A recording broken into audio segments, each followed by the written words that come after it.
And quiet. Yep. Soft and quiet. What a movie. Oh my God, what a movie. Not a typical Blumhouse entry. I had all. read that Jason Blum sat down and watched this, and he was so disturbed by it, he couldn't stop thinking about it for a while, and had to acquire the rights and release it himself. So, I'm not going to give... Oh, actually, do you have your phone? Grab your phone really quick for me. I am going to give a brief synopsis. Though I'm going to use the one off IMDb because I do think it's important. We went into this blind. Yes. And one of the reveals happens pretty early on. And it completely changes. Oh my gosh. Everything you view about the film, because we had watched a mild, like a trailer. It was like a teaser trailer. Yeah, that did not reveal anything. Mm-mm. It just made it seem like some women were going through some shit. Yes. And we were like, oh, okay. You know, like the acting looks... Go through shit. The acting looks great. Right? But it did not reveal, the plot, which I think you should go into without knowing. I'll give you this one they have off of IMDb. The thriller, which plays out in real time. Now, that's the other thing. Mm-hmm. This film is made to look like it's done in one shot, a la 1917 and so on. That I was not expecting. No, at neither all. was I. And they did an amazing job at that, because I could not find places for cuts almost ever. Like, no, there was maybe a couple places places where I was like, oh, okay, they could have done that here. But for the most part, man, I have a feeling this was done in very few takes. I think so too. Just because of like, they don't ever really go away from the actors. So it's like, where would you cut it? Yeah. And another thing is, like, the performances in this are fantastic. So that's a huge part of it. Mm-hmm. Now, do I think this movie's for everybody? Absolutely not. No. But it's more of like the sensitive subject matter, and some people just might really not be okay with that for a multitude of different reasons. But anyways, the thriller, which plays out in real time, follows a single afternoon in the life of an elementary school teacher as she organizes a mixer of like-minded women. When the group heads home, the teacher encounters a woman from her past, leading to a volatile chain of events. I mean, it's spoiler free. I read it earlier and was like, okay, that's as good as we're gonna get with the spoiler free aspect of it. So we do want to talk spoilers, because otherwise we're not gonna have much of a review. But we're not gonna do that yet. We'll do that in a minute. Overall, I'll let you go first. Oh gosh. It's hard to talk about the film without spoilers. It is. I think that I also couldn't get this film out of my head for a little bit after watching it. I was really disturbed by it. I was very uncomfortable. But I was also really impressed with, like you said, like, the acting was really incredible, and the fact that it is one shot or one take was really cool. It definitely, like it always does, makes you feel like you're really in the action. And you even said, like, it's a perfect example of how things can, start out one way and just with a few short, go a totally different direction. Like, it's very unexpected, and it's really crazy where we end up. But I will say that overall I liked the movie, but I do think that it's a tough watch. It was really difficult for me. So. Yeah. I'm probably a little higher on it. I really enjoyed it. I'm close to love with it. I really, really enjoyed this, though. I think that the decision to do it in one take, or make it look like it's done in one take, I highly doubt it was done in one take. But if it was, holy hell, that would be remarkable. Yeah. But I mean, maybe, but probably not. I mean, say 99%. They didn't do it in one take. But how many takes? We'll find, hopefully that will come out. I looked for it online. I couldn't find an answer. But I like like Kaylee was kind of alluding to, I like how the film really perfectly illustrates how fast things can devolve and how fast lives can change and how fast situations can get screwed up. Because it's and also it also plays with kind of like how people are viewed and how people can lead very secret, very different lives than it might seem on the surface. Yeah. And I really, really enjoyed that stuff. And I thought the two leads here, which would be the main girl who's the teacher, and then I feel like they're almost all leads, but then Olivia Lucardi, I think, I don't know how to say her name, from Channel Zero Butcher's Block, and It Follows. They're the two headline names at the end of the movie, and I'd say they probably have the most screen time. They're both fantastic. I mean, just fantastic.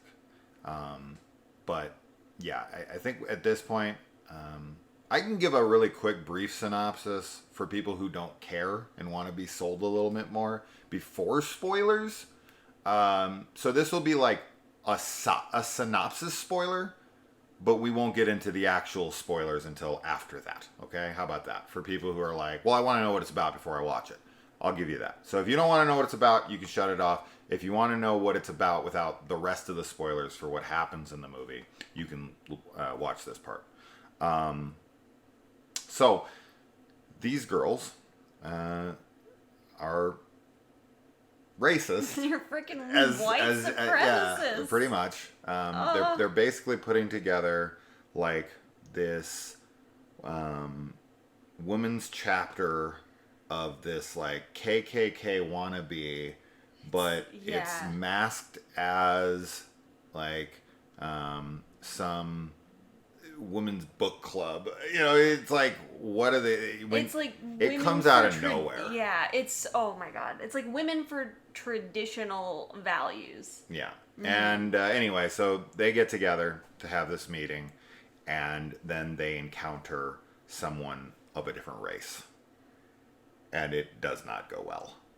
And that's all I'll say on the matter. So we are going to talk about spoilers from here on. So if you have not seen the movie, you can shut it off now, come back, whatever. Okay, so now when the movie starts, going in blind was really interesting. I don't know how the trailers play. We watched one. I don't know if that was all the trailers, right? Like if they only released one, or if the ones they released did not divulge the racism thing. This would be a really hard movie to market, whether or not you're trying to keep spoilers free or not. This would be a really tough one to market. Yeah. Right? Because this is a super sensitive subject. But I do think it's a very important one. And it is a tough one because there will be people who are opposed to this film that have so many different reasons. Like you'll have the side that's like, I don't want to watch people like this. You'll have the side that's like, oh, this is just propaganda that shows that all white people are racist, or you'll have a whole gamut. Yeah. Right. And I don't know. I can't speak for those people. I can only speak for the people who, like myself, think that this movie has relevance and importance, and that if you don't think people like this exist, you are living in a delusional state. Yes. Because I have 1000% known people just like this. I used to work with a girl, I won't say her name, back in my Applebee's days. And she was, and it was perfect because this girl and the main girl, she's really pretty. She's like,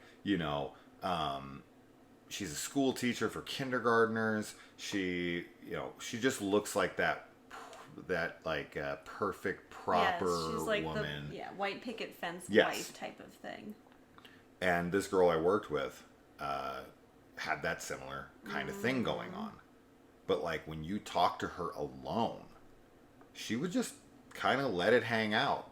She would say stuff like "white is right." And oh my God! You would just be like, "What?" And she was dead serious, 100%. She was just like, "Oh no, I don't mix races. I don't associate with people who aren't of my color." And you're like, "What the fuck? What?"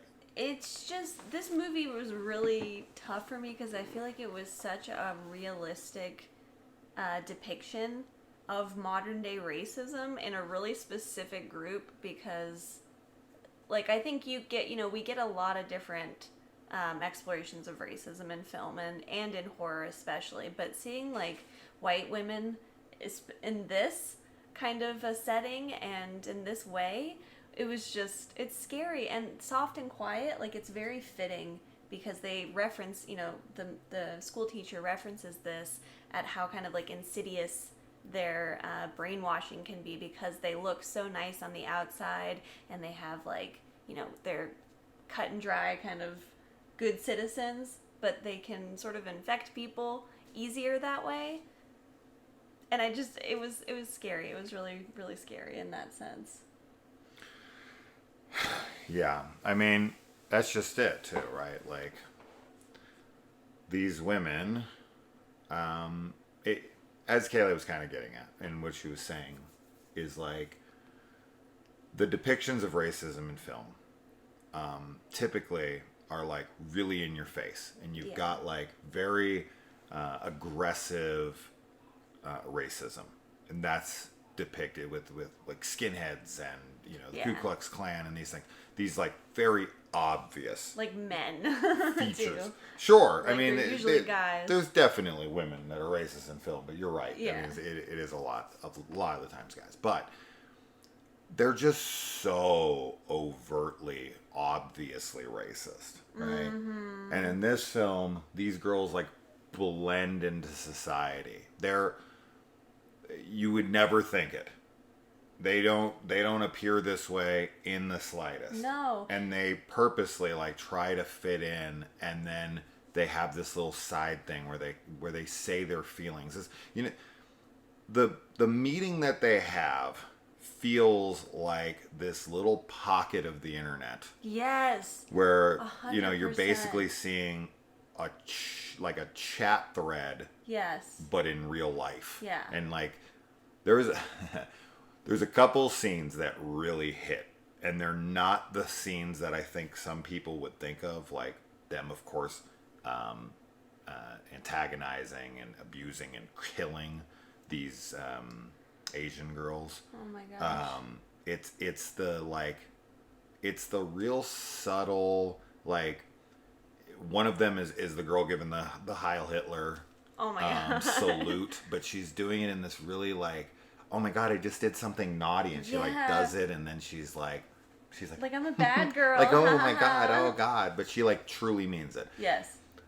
To keep the film really in the dark, and you're really questioning what's going on when she takes a pregnancy test, and then she goes out and she sees the kid, and then she has the kid go and talk to the janitor girl, and she's like having him do her dirty work, and you're thinking like, my head was going so many different directions, and then she gets the phone call with the guy that's in prison and all this stuff, and I'm like, I'm trying to piece these things together, right?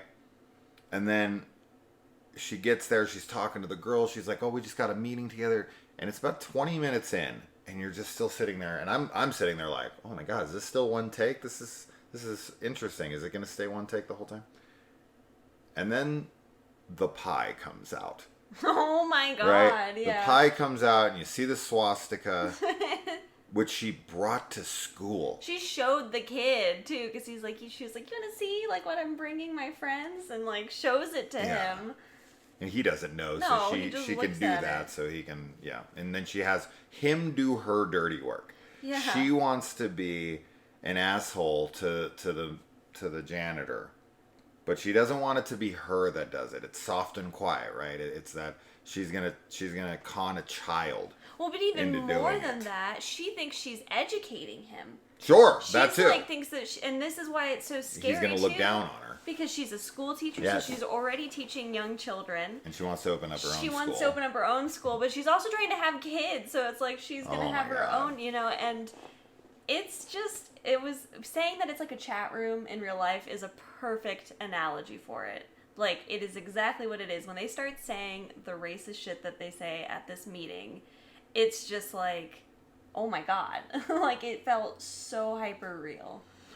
It feels hyper real because, you know, this is one of those situations where when you have lack of context or, you know, when certain annoyances or certain things can be kind of pushed on to get you starting to lean in their direction, right?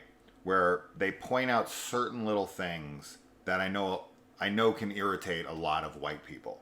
Sure. Right? So they like to attack those little pressure points. Yeah. To be like, see? Oh, yeah, you see how they're able to be racist to us? Yeah. But we're not allowed to be racist to them? Mm-hmm. And there's definitely a lot of white people who are like, yeah, it's kind of bullshit. That's a double standard. That's reverse racism. Yeah. You know? And there's, of course, going to be the people out there who are like, that's not the thing, and you can't say that. And whatever. But you can't take away from what people feel. Right? And there's a lot of people out there that feel that. They're like, oh, when I watch a comedian, all he does is, you know, if it's a black person, 9 times out of 10, their entire freaking show is bashing a white guy or bashing white people. And then a guy goes out on stage who's white and he says one thing about somebody who's of a different race. And people are like, ooh, I don't know, man. And it can irk a lot of people. Yeah. And so you play on those kinds of things. But you can like push those little buttons and it like gets you going, oh yeah, it's kind of bullshit. And that's where it's the foot in the door. Yes. Right? That's how it happens. You get the foot in the door. Trust me, I know I was raised by racist parents and I know the gimmick. It's you start to point out the things that are like a little more easily agreeable on. Exactly. And then you go, oh, you know, and also, did you ever notice? And you kind of start testing the waters. Oh and my you God. push a little bit, right? And that's how this conversation between them starts. It starts soft and quiet. It's very like, well, you know, I don't know what I want to say. Like the girl who comes like dressed like a whore that the girl points out. When she starts talking, everything's like, oh, I don't know. Like, I don't know what I should say. Fast forward 5 minutes. This girl's freaking throwing out. This girl, this damn brown skinned bitch and all that. Yeah, she's like, saying horrible things. It's amazing how fast they can start letting loose. Yeah. You know, when they feel like they're in a comfortable space. Oh my God. And then there's like this, one of the things too with this movie is that I think like the way that women can interact as a group, like in a negative way, I hate it so much. And this movie also shows that side of women. But there's a lot of these like moments of false praise for courage to like speak your truth and to be vulnerable in this setting, and that like we're supporting each other, like we're strong women. But then at the same time, there's a lot of focus on like the single girls need to get married, and we like, you know, there's these specific guys that we can introduce you to that have our same beliefs, which the way that the school teacher, the lead, treats her husband is so disgusting too. That was a whole nother part that was just like vomit inducing. Like, she kept trying to make him feel emasculated because he wouldn't help them break into somebody's house commit a hate crime. and commit a hate crime. I mean, she was calling him so many slurs and just horrible things. Yeah. And honestly, with him too, I would not have been surprised if he had just like killed her or something. With the way that she was treating him. It was horrible. Just horrible. You know, at first I was going a little back and forth on the husband because I was just like, oh man, like this guy's also been brainwashed by his wife. He's very much like cuck held by his wife. Mm-hmm. You know, but like I felt pity for him to a degree. Mm-hmm. You know, until he started bringing the girls in the house. You know, and he's like, I'm sorry, just please stop. And like, you know, but at that point, like, there was this itty bitty part of sympathy, and then it just kept getting diminished and diminished, Oh, and it yeah. finally was just like, no. I don't have you're, sympathy for you're him. just as culpable as these girls are. Yeah. You are, no, you're a piece of shit. You should have done something. You really are pussy. Like, Yes. just like your wife said. So yeah, no, I feel no sympathy for this guy, but my God, it's cool too, because I feel like the characters, while they do hold very similar thoughts and beliefs, they did a really good job of giving all of them their own identity and voice. Yeah. They all felt very similar. This movie could have been easily like one note. Everyone's just very blatantly racist, and there's just nothing to them at all. But I thought there the convict, and you've got the housewife, and you've got the single girl who's like really trying to make a living. You've got the the mom, The shop owner. the shop Yeah. owner. You've got obviously our school teacher who's indoctrinating the youth. They all had like different expressions of racism.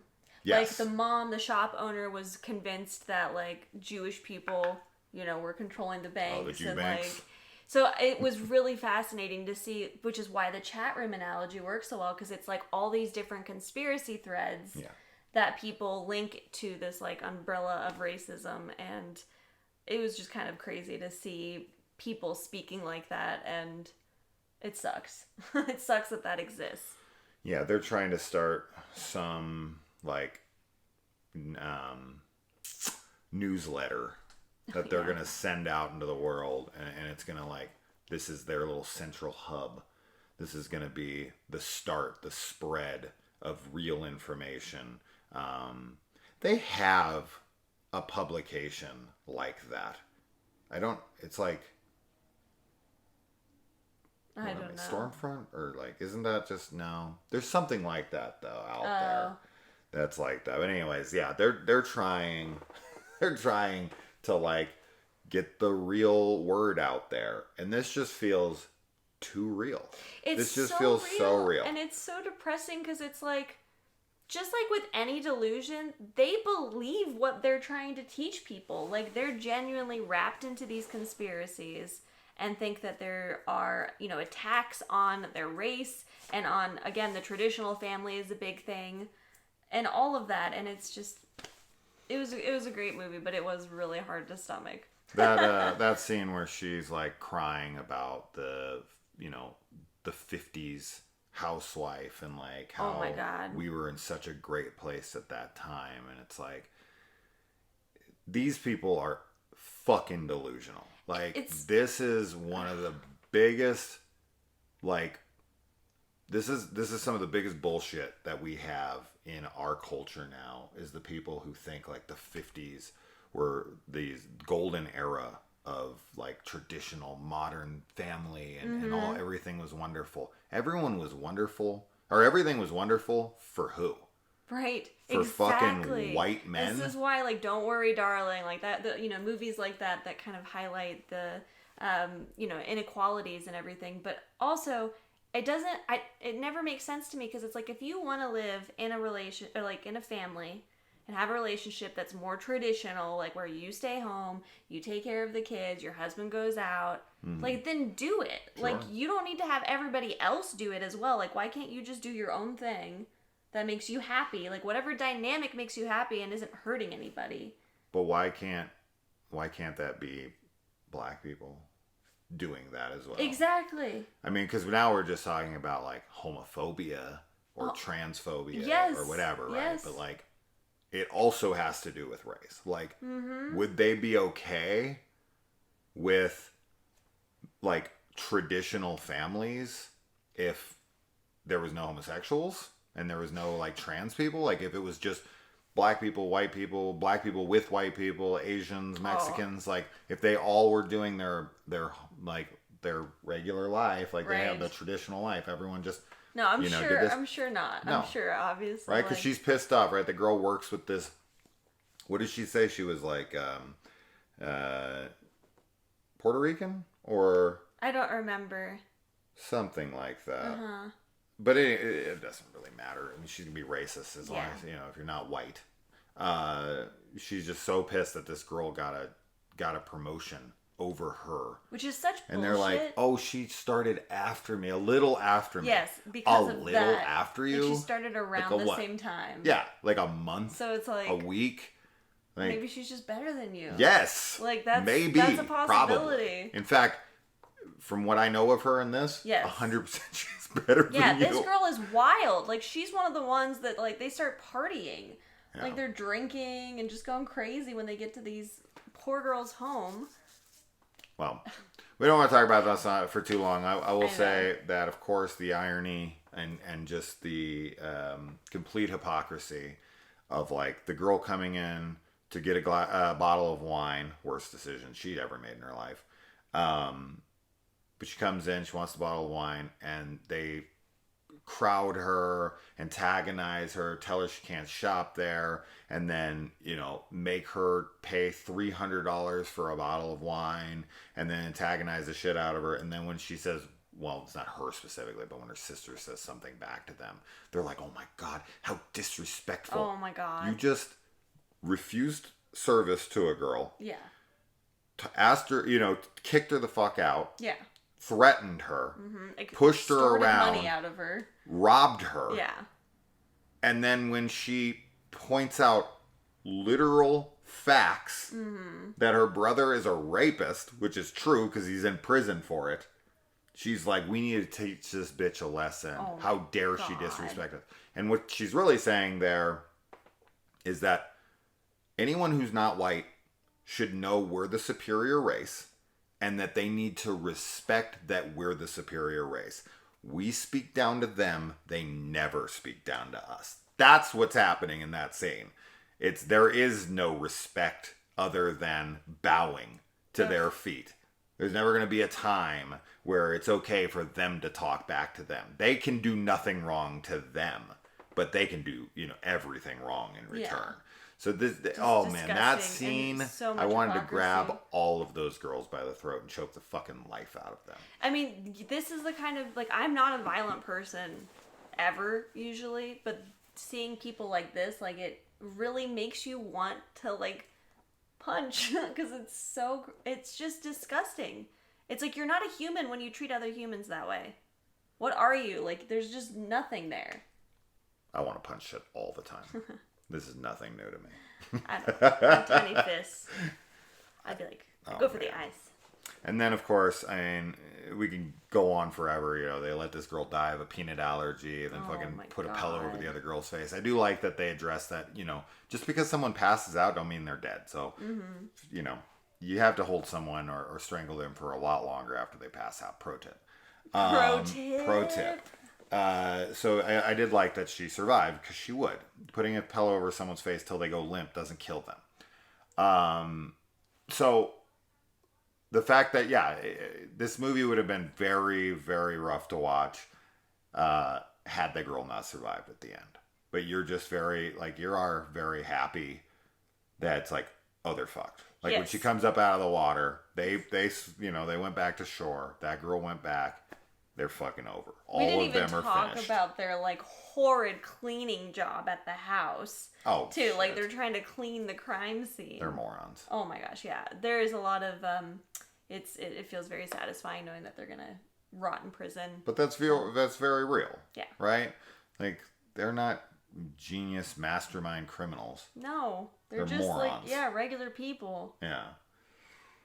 So, I would liken this movie to something like a Simon Rumley film, you know, something like Red, White, and Blue. Other movies like The Lost and Proxy, just this kind of like slower burn, look at the decaying reality of the small pockets of society that people like to believe don't exist or like to ignore that exist. Right? And if you like this movie, I would highly recommend those three films. I think especially Red, White, and Blue and The Lost. Mark Center is fantastic in both, and I couldn't recommend them higher. Just like, as I said, the moral decay of our society, it's scary stuff, man. So Really this one scary. definitely affected me. This has a lot to say, and it's gonna piss some people off, as it should. Yes, this Right? is the Like kind of that's the point of the movie, Yes. is to ruffle feathers. If you're not pissed off by this movie, I don't know. You should be pissed off in the point where you don't want to watch it, or you should be pissed off that you watched it and you're like, it's good, but fuck. right. Yeah. Right? It should elicit a pretty strong reaction from you. Yeah. So, any more to say? No, I think that's it. Okay. So, definitely up in that list for me. Even though, of course, this is a very unlikable character. I think that the main girl, the school teacher, I think she should be in that like top 5 performances of the year for me. She does a wonderful job. I keep mentioning performances, Mia Goth and Rebecca Hall and the girl from Sissy, and the episode of Guillermo del Toro's Cabinet of Curiosities, The Outside, the episode 4. Those are like my 4 main performances of the year for females as the leads. I'd say she might be 5th because I think she's phenomenal in this. I think her acting is fantastic. She's a horrible human being. So horrible. But that doesn't take away from how great she performs. I mean, she's not like this in real life, I hope. No, well, I can't just hate her because she's an actress. Well, exactly, but it's got to be really tough as an actor to go into that headspace too. Because when you're playing a character like that, especially to make it realistic, like you really got to get into those dark thoughts, and it's tough. The nuances of everyone, especially in that meeting. Yes. When they're like, everything they said, the way they interact with each other, the expressions on everyone's face, the way they're like, the way they react to the things people say, all of that stuff is masterclass acting to me. I really felt like I was genuinely watching a group of horrible women. But that they were real people. Yes. Like you're just. And the priest coming in the room and being like, you just gotta leave. Just get your shit and get out. Like, I'm not, no. Great stuff. Oh, yeah. Because that's such a real, there's not this big, long, drawn out theatrical thing. They're yelling at him and saying, he's just like, you gotta go. And she goes in there and she just puts on the happy face. And she's like, how about we just take this party to our house? She doesn't want to even let them, because she doesn't want anyone in on it. Yeah. That this got shut down. That their voice was shut down because she doesn't, she doesn't want them to think that their voice can't be heard. Right. Right? So she's really trying she covers it up. Have this false veneer of like hope that like, oh, we're gonna take over the country one day, guys. It's gonna be just us. Like, yeah. Yeah. Watch it. Definitely. I mean, you should have already, but if not, watch it. Yeah. Yeah. All right. Bye. I was gonna say bye.